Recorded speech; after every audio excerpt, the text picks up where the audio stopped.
Nigerians, why? Nigerians, why? Wetin happen? Why una no dey pity for we more dey abroad? Why be say who for come to visit una?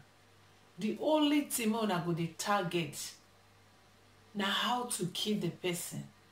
If una visit the person, say una collect all in gold, auntie I want this one, uncle I want this one, I want that your suitcase, I want this.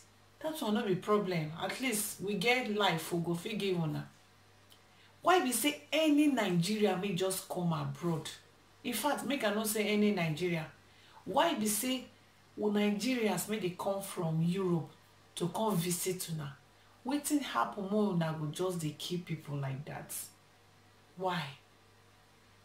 Based on wetin? Based on say all of us now they suffer. The people may really get money. They need to travel come abroad. If they come abroad and visit, they only come visit, do shopping, put their children for school. Their children they pass Libya road. Their children they suffer like us. Their children they come wash oyibo nyash. Their children they come sweep oyibo ground. Their children they come do petty job.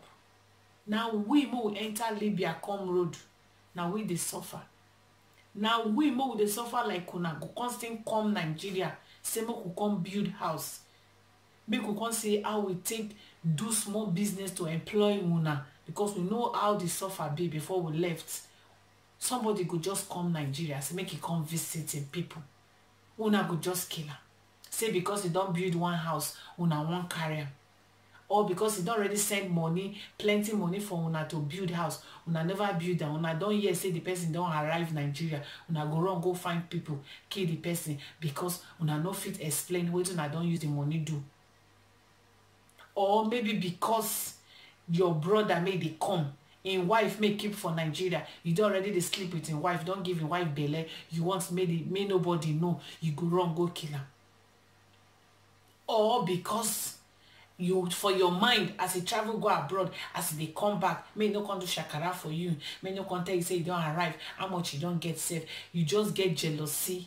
You don't know say person may get jealousy and devil at the same person then be. You go wrong go kill her because he just get small favor pass you. No be say in suffer don't finish. When I say we more dey abroad, we know they suffer. When I say our suffer don't finish. When I say our suffer don't end. When I say we they enjoy, if we they enjoy, so we get money. If we don't come build 100 houses, nobody no go like to come build house for Nigeria. We they suffer the tail on us seriously. Why we get this kind act? Why we need a temper justice with mercy? When I mean temper justice with mercy, not be say we won't offend you now before now come temper justice, come put mercy join her to forgive. We mean say make una see us as una see una self, say na the same jungle we dey, na the same suffer carry all of us for the same boat, na the same suffering. Our own suffer no plenty pass on our own. Now make if I see the way some people go just see thief for Nigeria, may just go thief ordinary phone. They go put on fire, put on tire for neck. They pay me because na suffer, na hungry. These people no commit crime. Reach the way una leaders don't commit crime. Reach now una leaders be the bonge people may not make the country get K-leg. Una leave them to waka jeje free. But the people, me and una make frustration and pursue us or hungry make us go thief. Una go begin the fans them. Hey, put on fire, burn them. You know good. You know good. Una just they reduce una population because the population are the poor people. Una they reduce, no be say them sick, they die. No be say accident, just like that. You go thief, put on fire, or you go do this. You know good. This one may happen. This man make una dey see for screen. So one of my friends just sent me this picture today. Whether it happen for our area or because I get many fans when they get my number and they send me messages, they send me things they happen. They say this man, they just go in come in house, come carry in life. You know, understand what I mean by carrying life? They just cuckoo carry and go send them to Baba God early time. Because the man don't dey for London, New York na the man dey don dey live in life. He just make e come Nigeria, he come go build im house normal for Ikorodu. He just dey for im house, na they just come kill am this early morning. Like wetin the man do? Like wetin him do? Which offense? Now no be say he send money to him people, they come build house, or they no build the house complete, or they use bad cement they build the house. Him wan come test the cement whether na correct one. Now just make them kill am, make you no test the cement. This one na him build the house, he just stay for a house. They just come because he get house. Why he go come get house for where poor people dey? Or why he go come get house for where, why he go come show us say he don arrive? Make una no look my breast so. This brazier man wear, you just make am flat. Come join say I don lenge. You know say since na cry dey cry, don lean. If you put water for here now, water go enter. Everything don flat for my body. Make una no vex. Can pack am well. Why we no like ourselves for that country? Why we say, and the people wey dey struggle like una poor people, na that people na hate well. Una think say they don better. They never better, they dey hustle. They dey hustle day and night. Person go work more than 8 hours, especially all those America, London. You no fit work one work survive. You need 2 work. 2 works now you need. You come work this kind hard work, you no sleep. You send money for your people, they chop am. Or you send and they use and do wetin you not supposed to do. Or they go chop and they wait for you. Any year when you come, they go kill you. Like wetin we do una, I beg. On behalf of all the Nigerians made they abroad, I dey beg una, make una forgive us if we offend una. Make una tell us una problem. If una no build the house, no problem. Make una carry am or anything, but make una no take our life. We dey suffer like una. See this young handsome man now. How old? Maybe late 50s. Now this man will be. They just because they build house, succeed, build house, means say, ah, God, thank you for the abroad. My don't stay. I feel get house. Man, I call my own poverty. You know everything. Now una do it. Una just end the man life. Why? Nigerians, why now? Now these people be the leaders, me they rule una, they come, they make hungry, they worry una.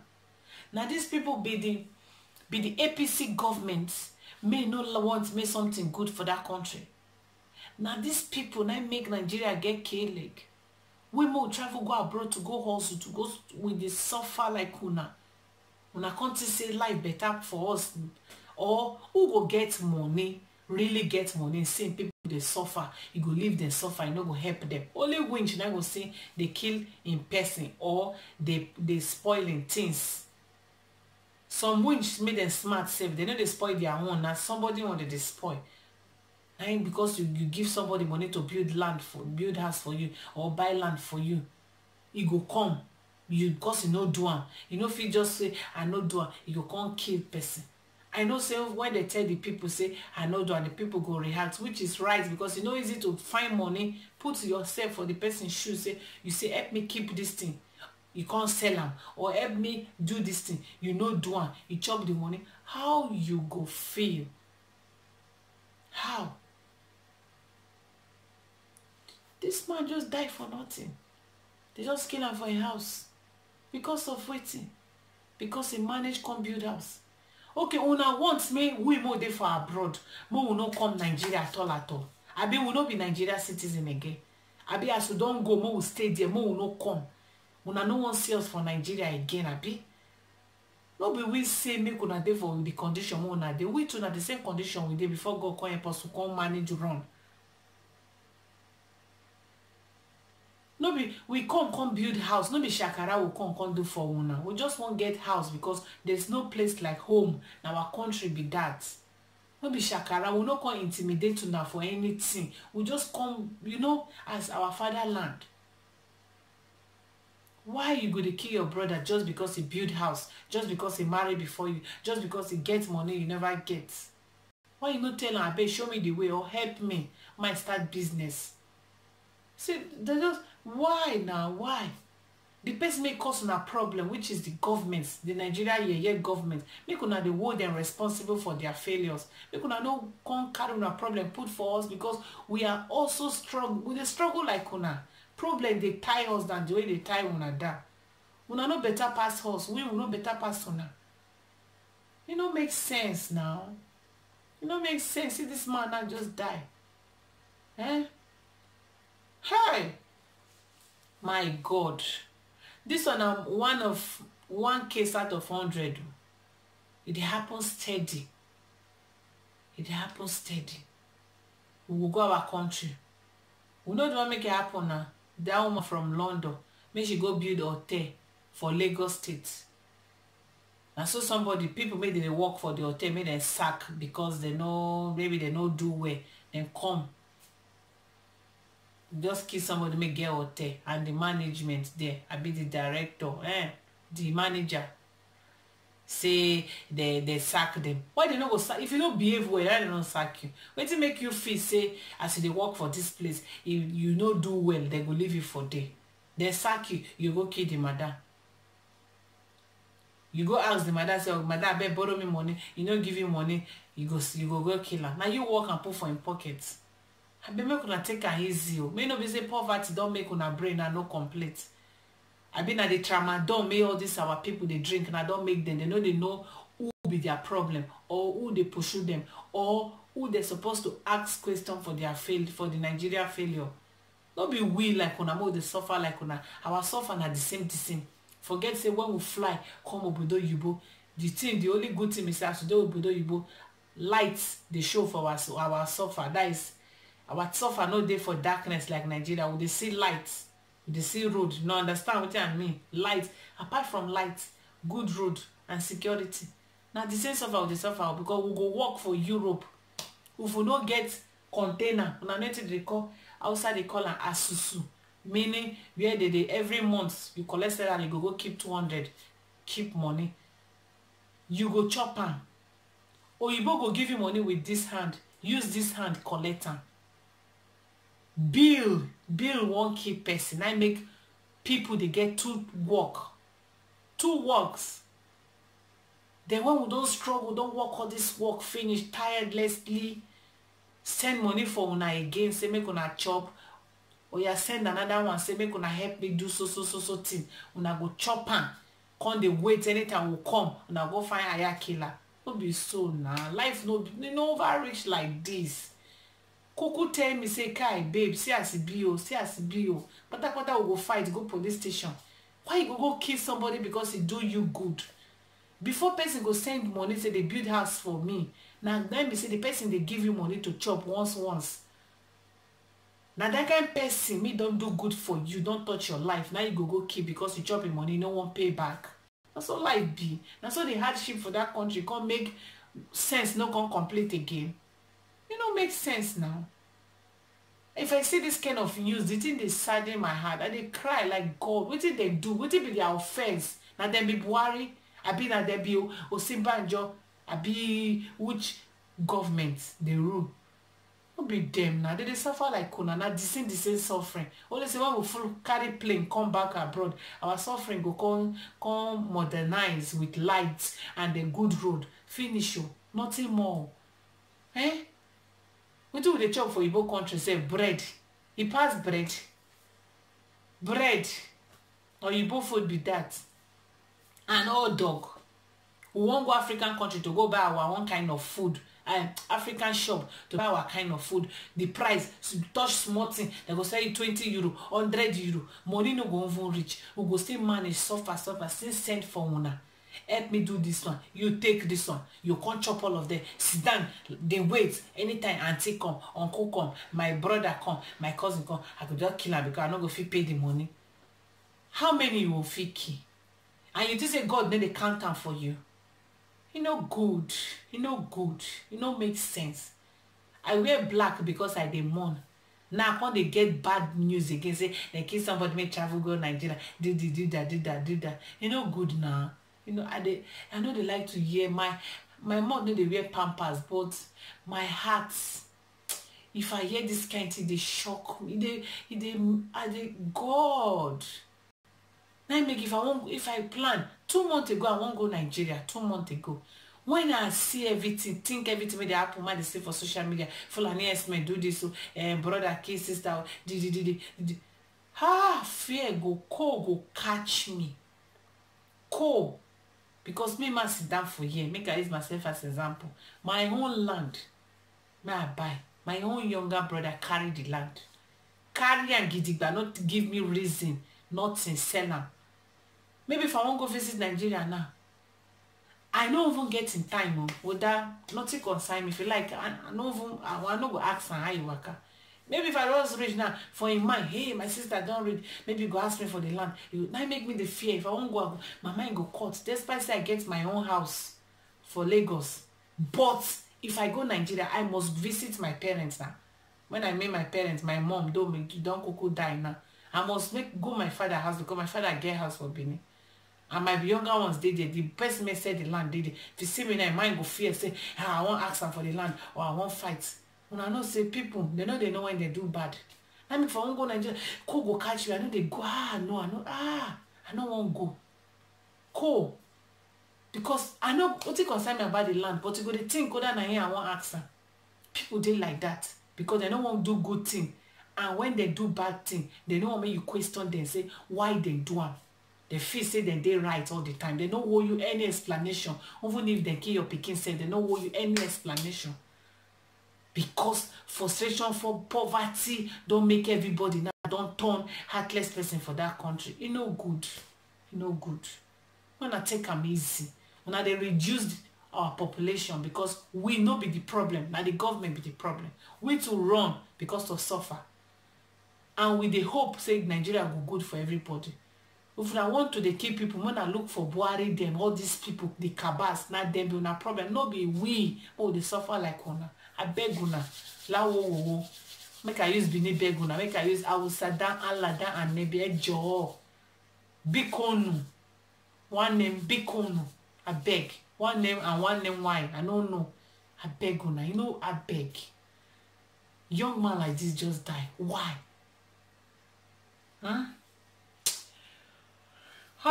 Man, Nenik, my people, make I live for this place. Who they go December, Christmas, I bet wanna shine on a high. If they travel this December, everything they for road. Bad people they thief, kidnappers, criminal. Now poor people like me and now, they don't send you. Poverty don't make them money. As they see you, make them kidnapping and money they see. Now Buhari cause their problem, but now you go solve their problem. When they catch you, you go bring money. They don't want that, you understand? I bet wanna take wanna shine on a high where we pray where before na travel. I beg people now, they hide the chuku. They hide the chuku where. So make I stop for this place finally. My people, I love you so much, and I thank you very much. May the soul of this gentle, handsome man now rest in peace. Now my fan just sent that to me immediately. And as I see now they make video, now I just make a quick address her. For people may want travel, make them learn. Oh my goodness, oh my God. It is well, oh. Person just suffer more than how many years? More than 20 years, manage, build something. Money day like that, now we will stay 40 years, 20 years, 10 years, 30 years, 15 years before we manage do something. Money no day, na struggle, savings, you know, you deprive yourself for some kind of thing because you won't get house.